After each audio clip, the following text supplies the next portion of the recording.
বিহুতে বৃদ্ধাশ্ৰমলৈ যোৱা কথা তেওঁলোক যাবলৈ সাজু হৈ ওলাই গ'ল। বৃদ্ধাশ্ৰমত গৈ বৃদ্ধসকলক খোৱা বোৱা কাপোৰ কানি যি পাই দিলে। 2-3টা পৰিয়াল গোট খাই গৈছে।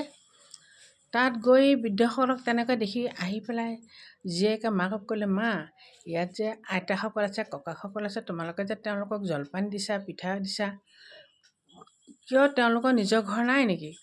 তেতিয়া মাকে ক'লে, নহয় নিজৰ ঘৰ আছে, থাকিলেও তেওঁলোকে নিজৰ ঘৰত নাথাকে, ইয়াত থাকে, সেইকাৰণে দিবলগীয়া হৈছে। কৈছে কিয় নিজৰ ঘৰত নাথাকে? বোলে নিজৰ ঘৰত নাথাকে, পুতেক বোৱাৰীহঁতে ভাল নাপায়। তেতিয়া তাই ক'লে, মা তুমি আকৌ আমাক এৰি থৈ বৃদ্ধাশ্ৰমলৈ যাবাগৈ নেকি? আমি কিন্তু তোমালোকক বহুত ভাল পাওঁ, আমাক এৰি থৈ নাযাবা। তেতিয়া মাকে ক'লে, নাই তেনেকুৱা নহয় নকওঁ নহয়, চব তেনেকুৱা নহয়। তোমালোকক এৰি থৈ মই কিয় যাম? ময়োতো তোমালোকক বহুত ভাল পাওঁ। তেতিয়া ছোৱালীজনীয়ে মনে মনে চিন্তা কৰিলে, এইবিলাক কেনেকুৱা ধৰণৰ ব্যৱস্থা।